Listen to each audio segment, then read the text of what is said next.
since school's up.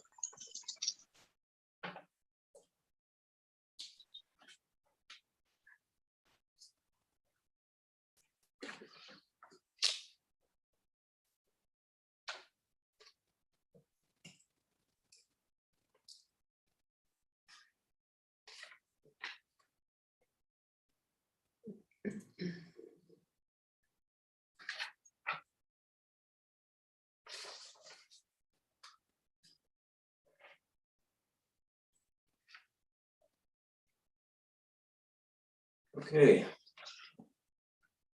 So can everyone see the screen? I guess virtual people, can you see the share screen with the staff report? Yep. The staff report Yes. Yes. All right. Well, my name is Steve Scher, I'm the manager of planning and zoning. And with me tonight is also Patrick Schloss. Prepared a PowerPoint presentation to go along with this meeting. Before we begin, why don't we just go around the table and then we'll go off into the virtual world too, just to see who we have. But well, I guess we can do that with the roll call as well. But, sure.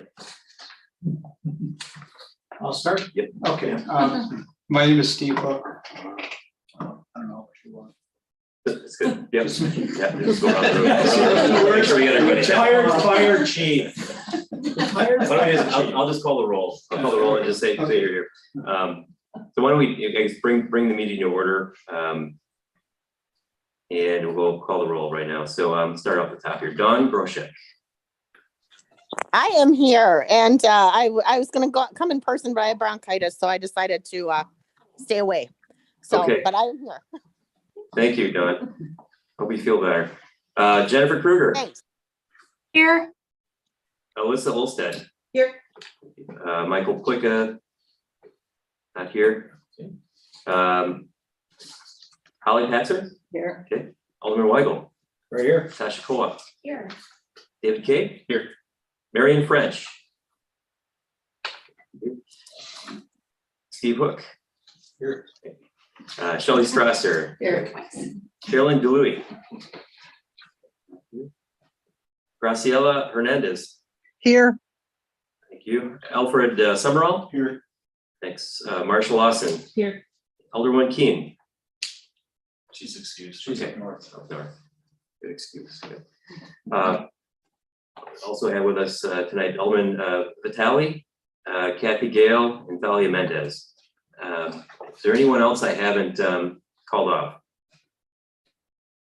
Okay, good. So we're in progress, and I guess the next order of business would be the approval of the September 9th, 2021 minutes. Make a motion to approve them. Seconded. Who did it? Is it David? Okay. That was a close call there. All competing. This is our next item, number 2, the public hearing. Patrick, is that? Just change the screen here on the share. You have to read the public hearing. Okay. Let me, okay, so we'll, the public. Here. See. Hello, is it Christina?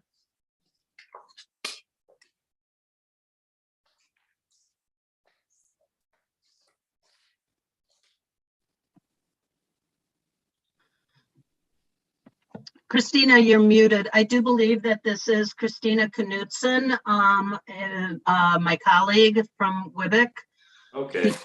She's our Vice President of Development and Communications. Got it. Thank you. Mm-hmm. Thank you, Talia. If you can hear me, that she is correct.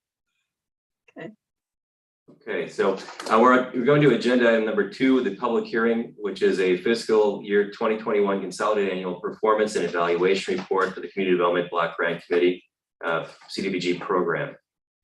And just call this presentation up here.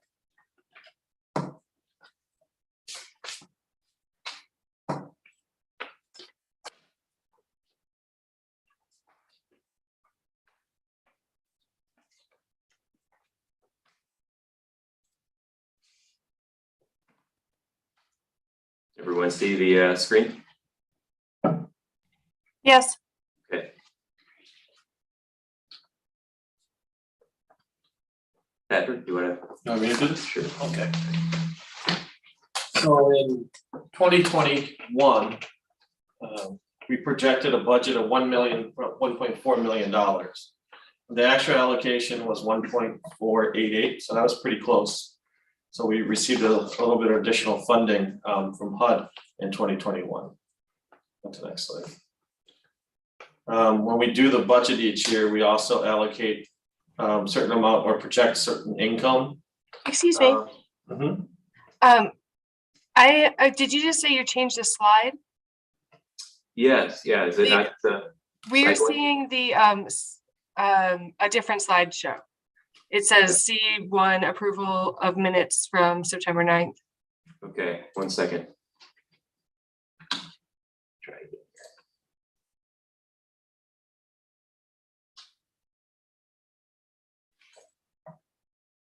Is that, do you see a CDBG budget with entitlement year 2021 on top? Perfect, thank you. Yep. Yep. Thanks for mentioning that. We'll change it. We'll find out here. Yeah, yeah. If we have to do this each year, that's gonna be a long night. Yeah.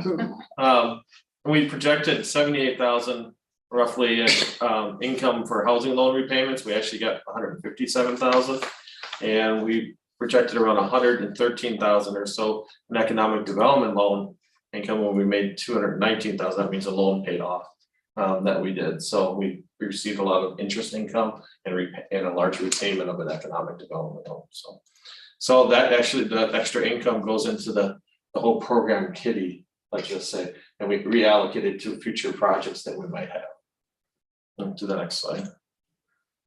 Again, the mission of the block grant program is to assist low to moderate income people, elderly residents of our city, and work to improve the livability, quality of life, and safety environment of our city. So block grant is an allocation that comes from HUD, and then we at this committee make the budget and we allocate it to different services and improvements to help improve the city of West Allis. So a few years ago, we set up a 5-year plan. These were the goals and objectives. I just put a picture here of a current demo project of a lighted foundry that we have, and it's going down. It's not that it's being used for block grant in any way, but this is our goal, is to redevelop brownfields and industrial sites. You can see the #1 goal. So that'll be on the radar in the future. So, but those are the top 6 goals of the block grant program. That's their stated. That's goals? ours. That's the committee, ours, yes. okay. It's within the 5-year plan of the block grant program. So in 2000, excuse me, this was the demographic profile of West Allis. And when we do this, a lot of our programs have to report the race, ethnicity of various beneficiaries of their program. So I just wanted to show the committee, this is what it was in 2000. Go forward. And then this was the Hispanic population. Go forward. This was 2000. This is the breakdown in Wisconsin. Keep going forward. And then Wisconsin Hispanic population. This is 2020. You kind of see the breakdown of West Allis is changing. It's more diversified as a community. Go to the next one. The Hispanic population has grown too within our city. And everybody, just says, there's a lot of change in West Allis. Let's look at the state. Get to the next one.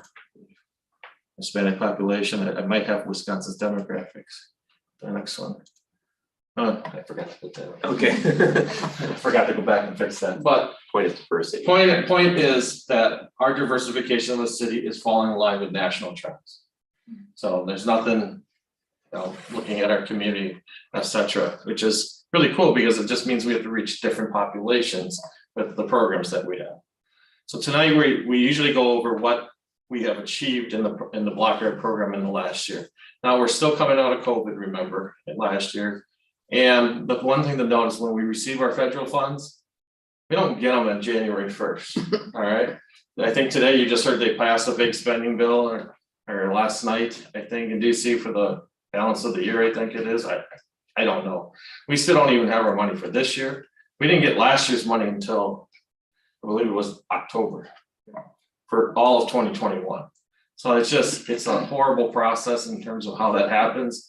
And that you have to submit a plan, you have to wait for it, the money goes into your account. And we tell programs, you can do your activity and we'll reimburse you. But if it doesn't come through the money, you're on your own. There's nothing we can do. So a lot of our programs kind of wait. So when you look at our funding and expenditures, you can see some of it's impacted. Some of our construction projects you'll see have slowed because of materials or just delay or availability of staff time to work on things. So, go ahead. So how long can people hold off on? Well, public improvement type of projects, we hold on. We kind of keep them open. Public service activities, we do not. But in some cases, we allow it because we don't spend all our money. If every public service activity spent all their money, then we would have a problem because you can't go over 15% of your budget for public service. And it's also the same way for your expenditure in any given year. So they kind of catch the program that way. So, these are the allocations when we do the block grant budget, we allocate it to the different categories. We don't fund contingency though. So these maps are going to be changing because of the new census figures. We just haven't updated them yet. But again, these are the low to moderate income areas of our city. And we go to the next slide. And this is the largest contiguous area of the city of low to moderate income population. So we kind of averages out that the populations of these areas are 51% or more low to moderate income people, if you take that swath of the city. Primary goal, again, 51% or more of the money has to be used for low to moderate income people. No more, or you have to be greater than 70% of the money has to go towards low to moderate income people, and no more than 30% can be used for slum and blight removal, and no more than 20% can be used for CDBG admin. So we're going to go through all those activities here. I'm going to kind of go quick because you have a spreadsheet in front of you that kind of wraps this up, but I have a few pictures and stuff in here that we can go. But admin, we did not spend all our money. We're actually down a staff person. As you might recall, the last meeting, there was a person here that was taking over the block grant program. Yeah. Well, it's the sign of the times, wanting to work remote. So Mariel was a great employee, but it's hard to do that when you're in government to be able to work 7 days a week remotely. So, and she made a decision to go that route. So we're out hiring right now for the block grant person. So Steve and I are kind of the fill-ins. We're the free agents per se. So go ahead. We did not do much for fair housing last year, but our staff did do a video online. You can find it. We did a list of housing programs and housing particular things. We didn't spend any money. We didn't do the fair housing poster contest, still coming out of COVID. We're going forward with some new plans for this year in 2022 that include a awareness campaign about fair housing. And that's the budget of the remaining funds. Now, like going back, that pot of money gets put back into the pot and gets reallocated to a project. Community service officer did 5,375 people serviced by this program. That's special patrols within certain census tracts on the east side of our city. Project is complete. Graffiti removal, 254 graffiti investigations, spent all their money. This project is complete. So they have retired officers that go out with that machine or with chemicals to remove tags and various things around the city. They do public and private property, Yes. correct? With the owner's permission. Yes. Braille Elderly Home Services. This is a program that helps provide services to elderly people at their house, whether it's phone calls, home visits, coordination of volunteers to help remove rake leaves, etc. That's a program that we've been funding for years, and 100% of their people that receive benefits are low to moderate income people. So, Gail on the call with us tonight too. oh, well, at the end of the public hearing, if anybody wants to say anything about their program, Steve, usually we let them say anything. Okay. They've expended all their funds that were budgeted in 2021. Okay. Gang prevention. It's an activity, it's extra gang patrols in our city. I always hate showing these pictures, but these are what come in from what they achieve. And it bothers me when I see guns on the right there, Tommy gun style guns, and they catch these criminals in our city with this stuff. And so obviously there still remains an issue of gang activity in our city. So. Liberty Heights Pool, this pays for the lifeguard at our waiting pool. You can see that they spent most of their money, a little bit left at the end of the year, just based on probably hours and seasonality with the staffing. Yeah. Healthy homes. This is that activity between our health department and the fire department. This will be fully expended. I just ordered a whole bunch of new smoke detectors and carbon monoxide detectors to go around and install those at homes. So that hasn't hit the books yet. Family Resource Center, located just on 76 here and Orchard in the church. They spent all their money. You can see here they serviced 233 people visiting the Family Resource Center. And I have a couple more pictures next. You can kind of see, so they did a book program with kids, and this is the Family Resource Center on the right. So families come here for classes on parenting and also different reading opportunities for generally preschool type of children. Usually very young parents learning parenting skills. So the WISH program, this is a program that assists people and children impacted by domestic abuse.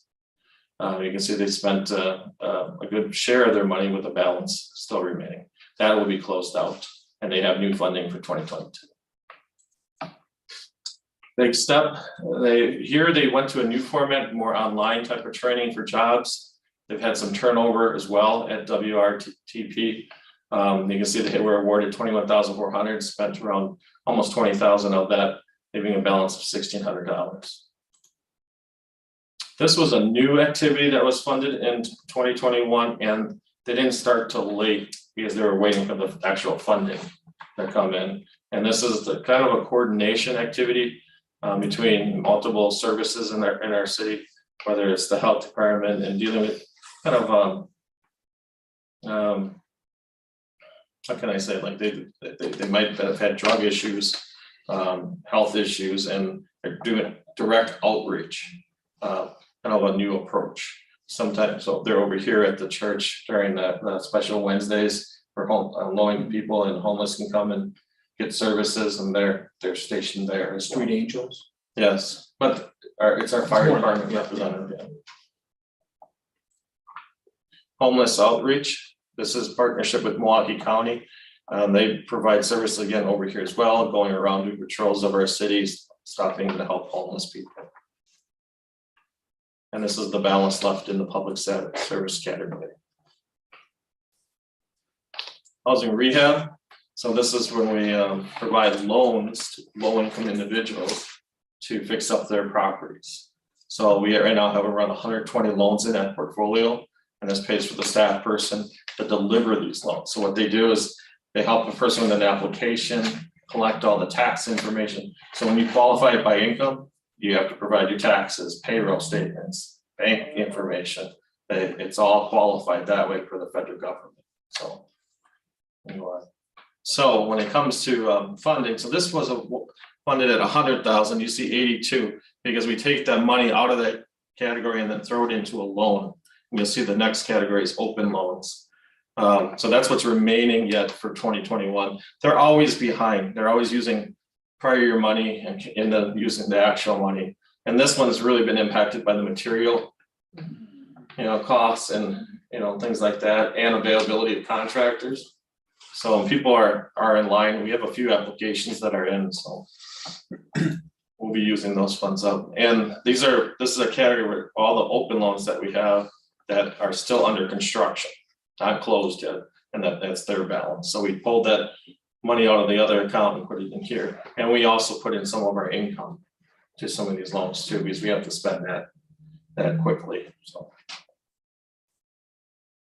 multifamily, this one is you can see they have a little bit balance left there too in that category. So we have a couple of years open. So This is one, again, it depends, we generally like to use this money for owner occupied multifamily, not a absentee landlord type of situation, so. But they also have to qualify by income. And that's the balance in that category. You want to do the next one? Sure, yeah. Moving on to public facilities, page 3 of the spreadsheet here. Street beautification, basically a lot of the street trees, like Rushmore, our city forestry team goes out and plants a number of trees, shrubs, and landscaping within low to moderate income areas throughout the city. They've spent quite a bit of their money and have just shy of $700 left in that. This one was amended at common council last year, right before council from the block grant committee. Usually you fund it around $25,000. It went up to 48,000. There's another city committee called the CIP committee, which is the community improvement plan for the city and all the projects that are awarded there. And there was some extra funding needed to do some tree planting and things like that. So the council wanted to put more money into that category. A lot of really impressive, with the median improvements throughout the city, 76th Street or, Cleveland Avenue, just to name a few. There's many more, but it's quite impressive. Exterior code maintenance program. Our city building inspections department covers some of the salaries and overhead costs associated with administering that program. It also leads to, in some cases, court, municipal court, pretrial in some cases, and even going to before a judge. But there have been a number of cases that have gone to that route and then have also been resolved. They have used, they still have a balance of about $43,000 left in the total 181 allocated. Examples of before, after it's been painted up, this is chipping and weathered, freshened up over on the right. There are farmers market improvements. There hasn't been an expenditure on this. There's been some staffing shortages and DPWs been a little bit stretched. Unfortunately, this program hasn't come off the ground. We are in the planning stages, identifying what needs to happen. This is really going to be used for upgrading lighting at the farmers market. And they're also talking about, we want to improve the use of this facility. One of the biggest issues is the electrical panel. So sometimes when you get multiple people plugging Nescos or other things in, it blows the whole circuit. Lights go out. So we need to upgrade the electrical load at the farmers market to get more use out of the facility. So this was put there to help do improvements at the farmers market. Isn't there also, and I don't know if it's in this category about the Wi-Fi and stuff, because. Yes, that was done Snap under a cards, previous year. That was already done. They ran a broadband over, I believe, Okay. over there so they can connect. And that's for the, what's it called, the WIC program? Right. Card processing. Snap. And credit card processing. Snap card Would- processing. Right. So yeah, it proves to be a welcome change with the redevelopments taking place in that area just to the west, and it's already taking place to the north. Under the other activity, they did order benches and some other waste receptacles and stuff to upgrade the facility, but this one just has to get launched, and we've had a kickoff discussion. I'm hoping this gets done by September, and we'll talk about that later. Patrick, on the farmer's market, there's been talk in the past about somehow not enclosing it, but adding some sort of windscreen plastic stuff. Is that next, or? That probably could be next. I know we talked about grants and other funding sources for that. Yeah, but to make it that's- more useful in say, Yeah. for those shoulder seasons or windy rainy day. Because if you book an outdoor event and it's raining, windy, it's. Next public facility is Burnham Point improvements. In 2021, there are significant changes to the Burnham Point area at 60th and Burnham, including planters, the street painting that you see.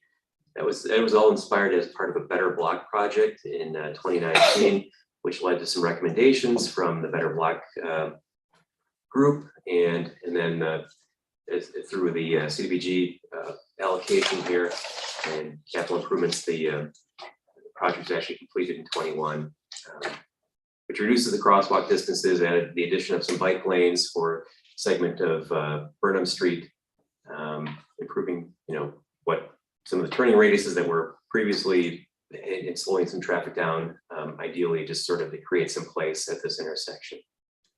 There's some money left, but I have a picture of the park next. okay.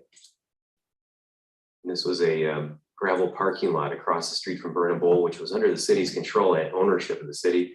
And it really wasn't doing any good other than creating a big puddle in that area. So this is quite a nice change. Some neighborhood organizations like Liberty Heights, as well as East Dallas Neighborhood Association, in attendance, really helped get this off the ground and promote it, as well as build some free little libraries in this area. So it's a really welcome change. Might have actually put it in there twice. Okay. Just a little bit bigger. Better view. Better view. Yeah. Bigger and better. This actually turned out really good in terms of use of block grant funds. It's a nice improvement. Took a blighted site and really worked with the neighborhood to get something it should be a treasure. So Yeah, there's no real parks around there, any tot lot or anything. and hopefully we can do a couple more of these someplace. So. Liberty Heights is close. We have the Historical Society door replacement to fix the weathered doors. Doors are ordered. Yeah. We're just waiting. It's not just one door. No. When I And first they're saw not- that, I'm reading that, it's like, one door is not, what? Well, we've replaced the side doors and we're gonna replace the front doors, but it's not like you can run to Menards and go get the door. After This was all, It's millwork. Yeah. Millwork, It's like so- high-end and the other stuff. thing was unique, you, under federal dollars, if you're gonna replace something on a historic building, we have to have the state historical preservation officer sign off. And they actually came back and said they wanted a different type of wood than what was in the original plan of the building. We were like saying, it says pine on the original plan, and they wanted oak or some heavier wood, more durable. And I'm like, well, the plan originally said pine, Yes. so we're ordering nice pine. Did you tell them doors. it's not a schoolhouse anymore, the door's Yeah. not swinging But this is- 100 times a day? It's fully under their use, and when you use federal dollars, they want to get the most historical, you have to do it with the intent of historical preservation in this particular case. We'll see a lot. That's gonna go down. Balance will change. I know they've been ordered, it's just waiting. So. This is a new activity. I'll let you talk about Is this our, the blight clearance. I don't know. which, not ringing a bell, I lost Says my place here. removal This is or the, clearance activity of blighted properties impacting neighborhoods within the city of West Dallas. so we put, just recently in January, moved 30,000 of, like some of the programs that didn't spend their money into a new activity for slum and blight removal. And One example is a house on 95th Street, I believe, 94th or 5th Street, north of, just south of Greenfield Avenue, where the owner pretty much just wiped his hands of it, and this hole in the roof, damaged glass, the weather is penetrating inside the building, there's nuisance raccoons and other things, neighbors are complaining. The neighbor just washed his hands of it. So it's for that type of an example of, to remove those blighting influences within neighborhoods and basically clear a problem. so we can use block grant to remove the blight. And then we can put a fee on the property so that the owner can't just, hey, you cleared it up, now I'm gonna put it up for sale. Thank you for taking care of my issue, so we get our money back to the program. Also, if it costs more than $25,000, then what has to go there is like an affordable house. But we don't own the site, so this is just to raise it, clear it. And that's what the basic of the program is that you have to stay under 25,000 to do the blight. We could tear down houses for 25K. Yes, we're going to. You can volunteer for that or? The lowest bidder. We have a front loader. Yeah. I think we know a department with one. Yeah. Steve or Patrick, on the end, we can talk a little bit about the Liberty Heights Pavilion Yes, on sure. the end. Yeah, yeah. Yep. The last public facility project we have here is the Beecher Street lighting project, and well, the picture here is just a representative example of nearby city, village of Tosa. It's sort of the visual that we'd like to convey in the Beecher Street area between 68th and 70th Street. to improve pedestrian street lighting in the area and create a visual placemaking as well as traffic calming, improve the aesthetics and not only in that and the lighting of the area. Say Beecher Street is a neighborhood commercial area within stone's throw of neighborhoods, meets the low to moderate income requirements. So it's a new project that we've allocated about $200,000 for that, which includes design as well as the implementation. So while we don't expect to have this all, spent, I guess it's going to start with the design expense and then purchasing the poles to elevate the string lights above the right of way. Steve, is this just the lighting, or are we doing like bump outs and some other physical street level improvements? Just the lighting at this time. Okay, Yeah. I was just curious. The remaining balance expended public facilities. And then development. Development loans and delivery. Patrick and Sean do quite a bit of work throughout the city, bringing in, small businesses and basically creating new jobs. And this helps as part of that administration of the loan delivery. Examples here are Double B's. We did an economic development loan for Double B's, and Flower Girl is, here we provided something like we do on National Avenues, a $50,000 loan for equipment. That's forgivable it's forgivable, it's interest though at 3.25%.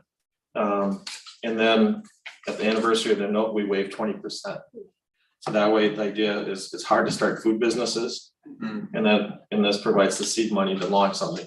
And this took a vacant space, which was, I think, a cat, don't even. yeah, a cat rescue. Cat rescue. Yeah, cat rescue. I had to go in there on a call, and when I walked through the door, it was like walking, like the air just changed. And I don't know what they did to get the cat funk smell out of it. I don't know. They did a very good job. Yeah, it The wind pizza smell masked that now. But You can see how that can be a powerful tool to make a change in the community. That added around, I believe, 6 new jobs to the city.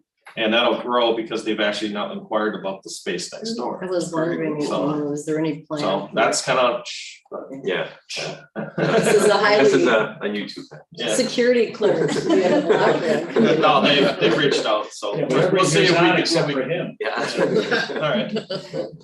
So, I mean, one thing that I wanted to note is that when we start all these, work with these small businesses, last year, I believe it was, in January, we did a survey of our business community. And a lot of them came back with the saying here, West Allis is an excellent place to do business. I cut off the word business somehow. Fill in the blank too. Yeah. It is business. And barbecue. But it was a high percentage of businesses saying it's a very, very favorable place to open a business and operate a business. So it's a good sign that we're doing the right thing. So this is also going to be the year of beer. We have some money left, but this money is going to go quick because we have some businesses lined up that are hopefully going to close here very soon. So 212,000. We'll go to the next slide. Micro enterprise, Wibic is, they've used all their money. They provided counseling to 44 individuals about opening a business or, how to expand an existing business. So very active in the last year. We're seeing some great results in partnership with Wibic. So.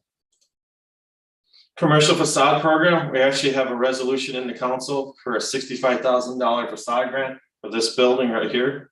Why are we doing such a big one? Well, look at the size of the building.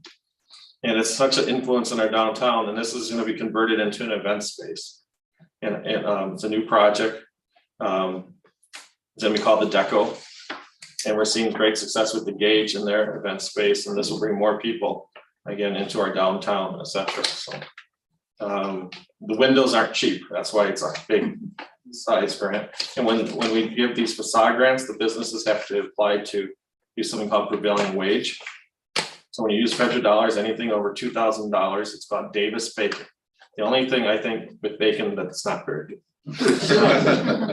The idea here is that you have to pay a higher family supporting wage to do the work on the property. I have no problem with that. It's just that today, sometimes a lot of contractors just don't want to do the paperwork. They're busy. So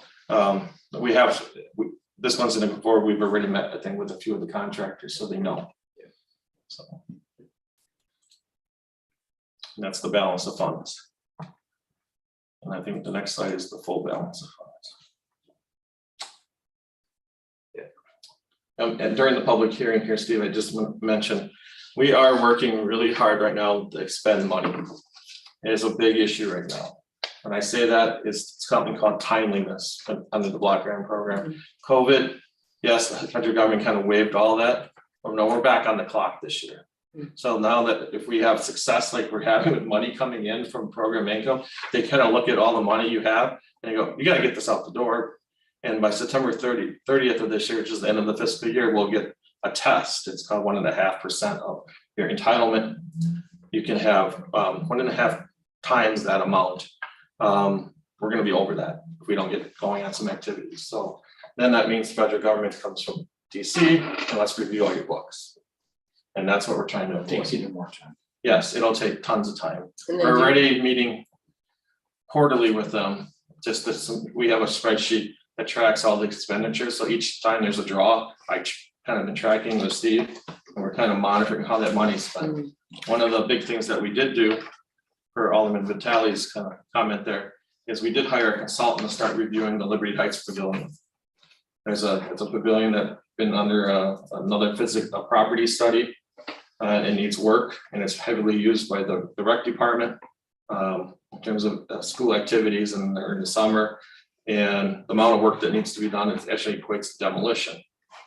But because, what did I mention before? It's an historic building. You have to have the state sign off on that.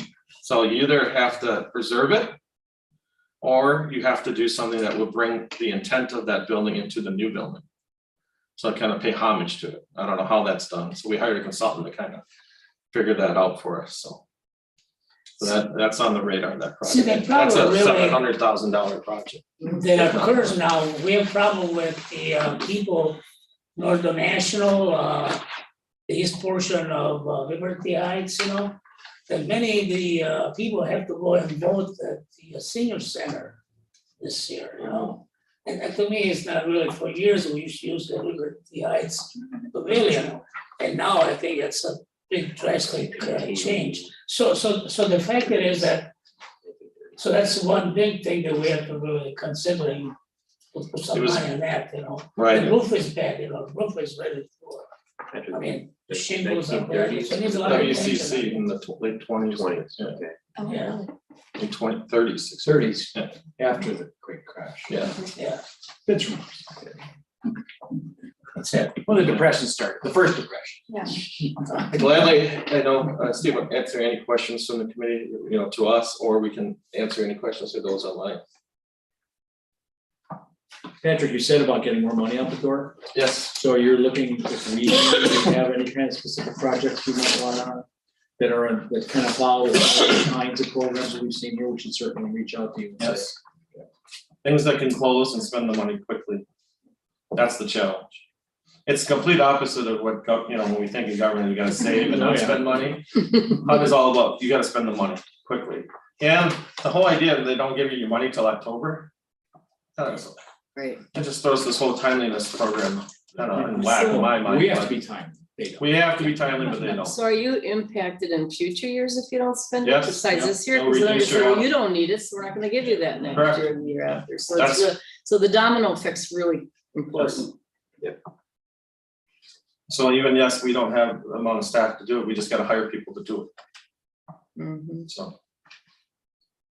I know we have some people online or on virtual, Rubik as well as Harris Senior Network.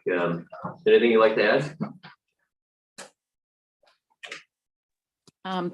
This is Kathy Gale from Era Senior Network, just to say thank you for the support last year. And as COVID is hopefully declining, we're looking forward to being back in the community more and doing in-home visits of our older adults. So I'm happy to answer any questions, but just mainly thank you.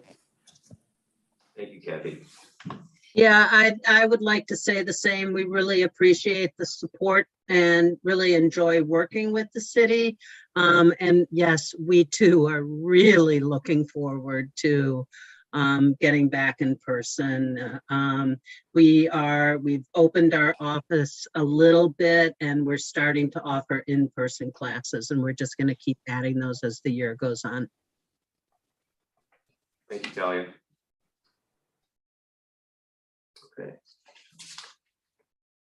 there anything else that you would like to state before we close the public hearing?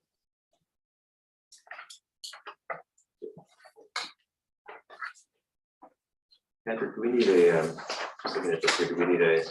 You have it later on the first and agenda second? to Later on? Okay, approve the recommendation. okay. So our next matter is the new and previous matters, election of the chairperson for the block grant committee.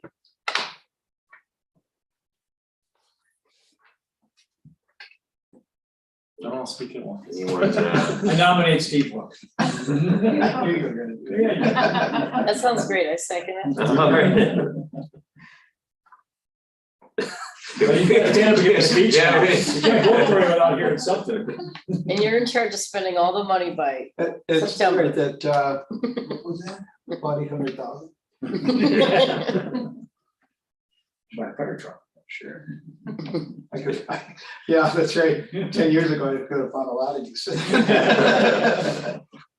Now I can, but it'd be different focus, and it wouldn't be, it would meet the qualification. No, you can't do general conduct. No, I can't. I know. Yeah, we can't just replace what the taxpayers are supposed to be paying for. Well, and that's one of the other things that, with the timeliness of this, that's why I asked, because with a lot of the service projects that are out there, there's either personnel funding involved or purchasing equipment, and if budgets change and then the money you thought was gonna come doesn't come, then somebody's gotta pick up the tab. Somebody signed for it. Yeah, Right. well, we have a motion and by Alderman Weigel and a second by Holly, Petzer, all in favor? Aye. You didn't say no quick enough. Steve, you asked if there are any other nominations. Yeah, that's for no. Well, I figured somebody would have been like arm wrestle. Steve. Yeah, I don't see I anything didn't jumping hear it, up. so. Are there any other nominations? Okay. All right, that brings us to our next item. This is the Yeah, might as well. recommendation. Get on the meeting. I might as well open it. Yeah, all right. He's the chair. So what is this? Is this an action item that we have to? So this would be for that public hearing, the recommendation of what Patrick went over with the budget, 2021 performance. You're recommending to the council that you support it, making a motion and needing a second. And if there's any other, I'll remove in accordance with the recommended budget as presented. No, it's the report. The report, I'm sorry. Need a second?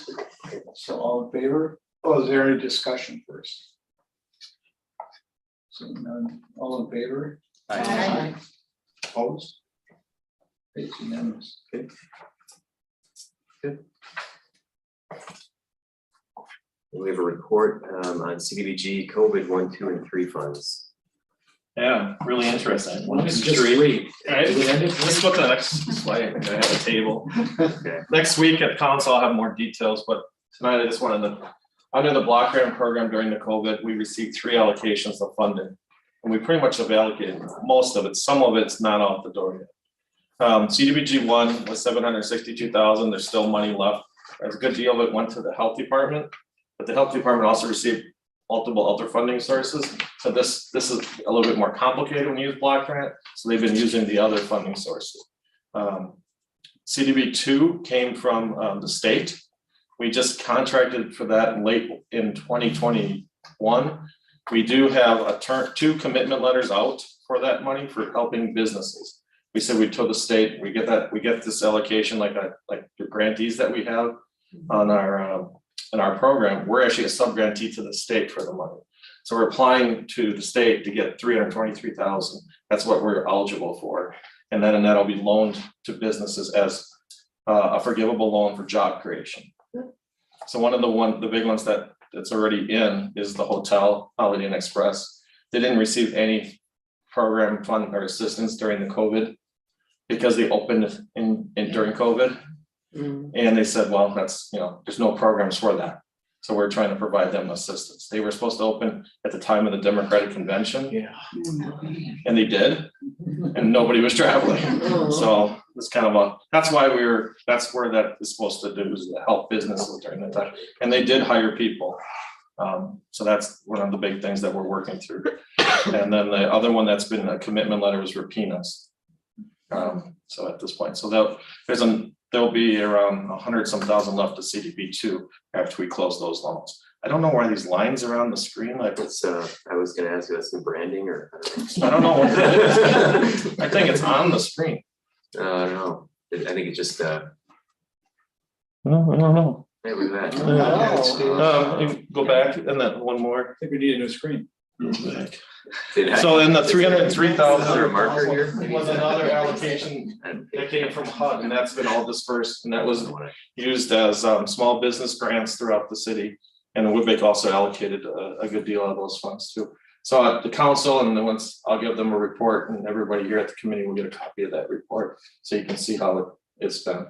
We're fulfilling a federal requirement that if you have open COVID money, you have to have a public hearing and how it's being used. And we're doing that at council on Tuesday. And what are your plans with the balances? Well, You're trying to run down, I get that. yes, there's a little bit left for business assistance. The rest of it was for rent assistance, and we still get calls for that. Yeah. And then the health department, they were gonna hire some new nurse practitioner type of program that's related to communicable diseases or something like that, so. All right. You want me to do fiscal year? We don't have our money yet. I have no idea how much money we're gonna get, and but we did approve a budget last year. So we'll see how we kind of wait. So we can't submit our plan for this year until you actually have a funding award letter. So it's kind of antiquated. I used to do this, that you have it in December and you get it and everything was flowing, but now with the systems, we have to wait until you get that. And by the time we do this, our deadline by code is that you have to have it in by August 16th. Your annual plan. So you're operating in the behind. So does our next meeting then depend on when we get the letter? No, because you already approved the budget. If it significantly impacts the program, then we have to come back and discuss. But I don't, the way expenditures have gone in the block grant program, I don't see You've been that. trending up? It's been going up. Okay. So last September, we had our meeting, guys approved the funding for 22, and then what do we think, like October? It'll be September, October to do 2023's budget. Yeah. And we'll have a meeting probably in May or June as citizen input, as per our citizen participation plan, where you have just anybody wants to come in and talk about what you think the needs are in their community. So. Okay. Can block grant, how much more, think about park improvements. I'm just worried that we're gonna be falling behind on a lot of that stuff. We talked about Liberty Heights. Can it be used for like maintenance, just straight up maintenance, not else? I mean, like rehabbing a building, is that maintenance or is that capital? It can be done for rehab if you have some sort of public, if the building can't serve a need anymore, then you have to. It's more than just a rehab. Right, we can't just say, oh, it needs new coat of paint. Right, but you can't put a roof on it. Yeah. That's just normal maintenance. Like we did a few years ago, and you think of City Hall, that's a general function of government, right? But we put in ADA counters and the doors, ADA doors, because our building wasn't ADA compliant. So it's not the normal function of government. There you're doing ADA compliance. So those are things that you have to walk through on every project. One of the new programs, like we had a meeting today, is rat abatement. And that's a public service, a vermin abatement. Different terms there. Yeah, same thing. Yeah. But the idea there is how you can use it and allocate it. You can't just go onto someone's property because you have to qualify them by income. If you did something for everybody in the block, that qualifies, because if you pick it as an LMA area, like approving a park for a neighborhood, it's available for everyone. So that's our things that you have to walk through on all the block grant activities, so. Any other points of business or discussion, questions? No? Does anyone, Okay, then we should Move we adjourn. motion to adjourn. Steve did a really good job. It was- no. So we're adjourned. I'm sorry, with the second on that adjournment. I got Marty, motion, okay. All right, sure, thanks. Thanks to everybody online. Hey, Steve and Patrick, I have to thank you for something. The last meeting that I attended, you told me that the biggest problem with vermin abatement are bird feeders. And yeah, so I got that from you because our tenants have a bunch of bird feeders and they complained and said, we've got mice. And I said, well, stop feeding them. And they did, and the mice are gone. So thank you. Good. Thank you. We wear multiple hats. Thank you. All There's right. all the lies and there's rats. That's the biggest problem. The school built a nest under the. Good night, everyone. Shoot up the wire. Oh, right.